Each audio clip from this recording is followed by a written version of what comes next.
welcome back to the Citizen channel. We continue our look at the history of Manchester City since 1880, and we're up to season 23-24. We're going to have a look at July. Of course, we're just recovering from getting the treble, but nothing stops still, does it? We have to carry on, and we're still on cloud nine as the players shoot off on various holidays. We see lots of pictures, of course, and the fans as well, still on cloud nine, but things move on, don't they? So we'll have a look at July. Obviously quite a busy month with the friendlies starting as well over in the Far East, so join me as we do that in this history of Manchester City since 1880, and we look at July 2023. Please, if you are new to the channel, push that subscribe button, push the bell notifications, everything City past like this one and present, of course. So jump on board, spread the word if you can, guys. And if you are pushing buttons, or you've already pressed it before, or just pressed it now, you can press that little like button. That'd be much appreciated. Right, we go on to the 2nd of July. Yes, Liam Delap has joined Hull City on a season-long loan. Yeah, the 20-year-old will spend the remainder of the 23-24. It's not even started. Remainder of the 23-24. This is City campaign with Liam Rossinia's championship outfit. Last season, the striker scored 3 times in 22 appearances for Stoke. 3 in 22, striker, not great, before joining Preston North End temporarily until 22-23's end, where he made 15 outings for the Lancashire club. It doesn't say how many goals he scored. On the 8th of July, Morgan Rogers, was aged 20, signs for Borough, and manager Michael Carrick. He was at City for 3.5 years, Rogers, joining from West Brom, and he was loaned to Lincoln, Bournemouth and Blackpool. On the 12th of July, Callum Doyle will join Leicester City for this season as former Manchester City coach Enzo Maresca. Yeah, he's gone, he's left Pep. Now manager at Leicester snaps up the talented defender. Doyle, 19, enjoyed an impressive year at Sunderland 2 seasons ago before following that up with Coventry last season. The centre-back is also involved in the England youth setup and played recently for the under-20s. At Coventry, his last season he made 47 appearances. That's pretty impressive. Doyle arrived at Coventry following a tremendous season at Sunderland the season before, where he helped the Black Cats earn promotion to the Championship via the League One playoffs. And he continued his superb progression at the Ricoh Arena. Not been there yet, have you? By cementing his place in Marc Robbins' team, which made it to the playoff final at Wembley. With Doyle in the side, Coventry recorded 19 clean sheets, but narrowly missed out on promotion to the top flight after losing to Luton on penalties at the National Stadium. He was named their Young Player of the Season. On the 12th of July, another one, Shea Charles has left City. He went to join Southampton on a permanent transfer. Having begun playing for the club's under-9s, he was the latest player to impressively progress through our academy system. During that time, the 19-year-old played a crucial part in successive Premier League 2 title-winning campaigns for our EDS squad after penning his first professional contract in July 2021. Shortly after winning his first of 2 PL2 crowns, Charles then made his senior Northern Ireland bow in the UEFA Nations League clash with Cyprus in June 2022. After returning from international duty, the versatile and committed central midfielder was then elected captain of City's EDS ahead of the 22-23 season, before leading us to a 3rd consecutive title success with distinction, making 26 appearances. As the curtain fell last season, he made his excellent first team debut for Pep Guardiola. He did very, very well, actually, in our final league assignment of 22-23, playing just under an hour against Brentford at the G-Tech Community Stadium. On to the 8th of July, James Trafford says England delivered on their ambition to be crowned UEFA Euro Under-21 champions following a dramatic 1-0 win over Spain. The City goalkeeper proved the final hero with a stoppage time penalty save, preserving the win for the Young Lions.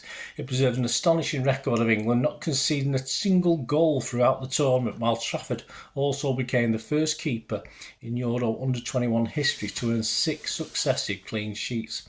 Cole Palmer, his deflective free kick proved the only goal of the game. Also Taylor, Howard, Bellis and Tommy Doyle also helped England claim that title for the first time since 1984. 13th of July, leading from the front as always, City's very own Erling Haaland has earned his rightful place in football history. No, nothing to do with goal scoring, as the first EA Sports FC cover star. There you go, well done Erling. On the 14th of July, last word on Benjamin Mendy. The verdict of not guilty was delivered on Friday the 14th of July on his last 2 counts of rape and sexual assault after his retrial, which started on the 28th of June.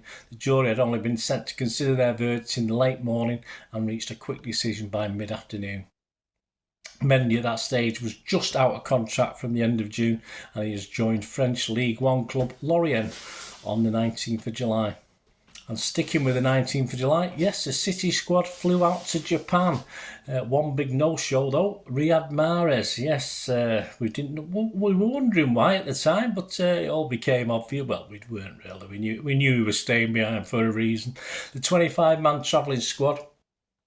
In squad number order was Walker, Diaz, Phillips, Stones, Aki, Cancelo, Kovacic, Haaland, Grealish, Laporte, Rodri, Ortega, De Bruyne, Alvarez, Silva, Gomez, Akanji, Edison, Peroni, Carson, Foden, Bob, Palmer, Lewis and McAtee.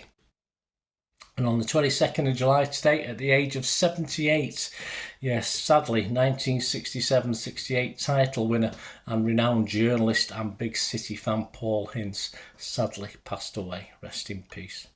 On the 23rd of July, Josh Wilson-Esbrand joined Stade de Reims on a season-long loan. The 20-year-old defender will spend the 23-24 campaign with the French side, who finished 11th in League One last term. The move to the Stade Auguste Delaune follows Wilson-Esbrand's stint on loan in the second half of last term with Championship side Coventry City. Wilson-Esbrand helped the Sky Blues reach the Championship playoff final, with Josh making 14 appearances in total for Marc Robins' team. And on to the first friendly on that day, and we were playing Yokohama. How are things in Yokohama? Yes, it ended City 5, Yokohama 3. This is on the 23rd of July 2023 in Tokyo. An attendance of 61,618, mainly wearing sky blue shirts. And the starting 11, Ortega, Walker was a captain, Stones, Akanji, Aki, Phillips, Kovacic, McAtee, Palmer, Grealish and Alvarez. Subs: Edison, Carson, Diaz, Cancelo, Haaland, Laporte, Rodri, De Bruyne, Bernardo, Gomez, Peroni, Foden, Bob and Lewis. And brief details on the match. A very good first half. Yokohama were very, very good on the press, though they looked a little bit iffy trying to play it out from the back. Got caught 2 or 3 times, but they did look quite fast and alert up front. As far as City, lots of players not quite at it. Some good and some bad. Passes was a little bit short at times, a bit sluggish against Yokohama's press, as they got in behind us on occasions as well. First half, we were 1-0 down on 27 minutes. Akanji turned by Lopez, who scampered towards the goal. His shot across is palmed out by Ortega. Probably should have done better. And Lopez picks it up again to move along and shoot onto the opposite corner. Yeah, for me, Ortega should have done better. It wasn't the greatest of shots. 37 minutes, we were 2-0 down. Yes, the right. Stones was the last man. He looks across but carries on running. If he perhaps paused a little bit, he would have left the guy in the middle offside, but he didn't. And the cross came in, and the defender, obviously the striker and defender was on his own despite 3 or 4 players in the vicinity, and he scores well, playing it back across into the goal. At 40 minutes, it's 2-1. We grab a goal back. Grealish draws players, hangs on, and a nice cross to Palmer in space.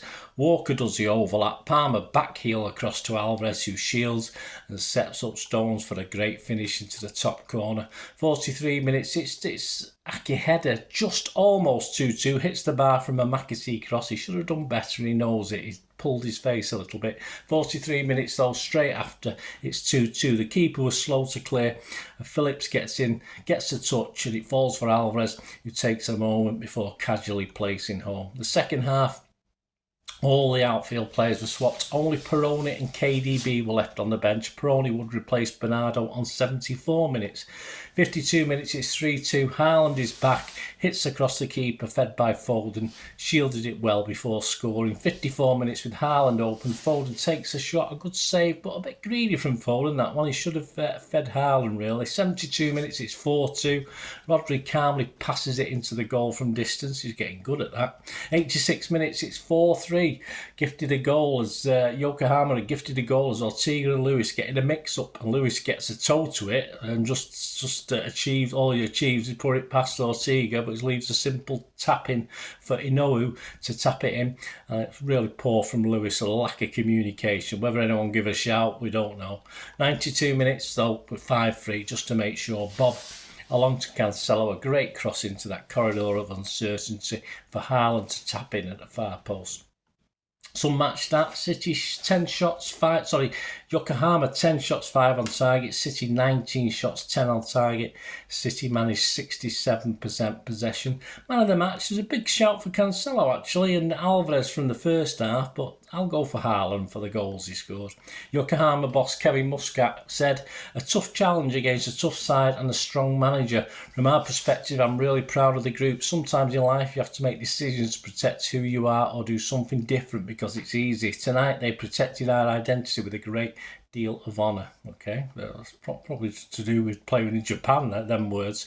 The headlines: Daily Star, Simon Bullock, Pep's early warning, Haaland primed to cause chaos again, says Guardiola. Manchester Evening News, Simon Bukowski, Haaland's ready to light the fuse again. In part 2, there will be a part 2, another ex-City player passes away, sadly, and City match up against German champions Bayern Munich in Tokyo and Atletico Madrid in Seoul. Let me know any memories you've got of July. Remember, were you back? Were you back from Turkey, or were you still over there celebrating? Let me know anyway. Any memories you've got, be great to hear from you. Till we meet again, that's one thing, don't I? Please stay safe, Blues. Come on, City. Bye for now.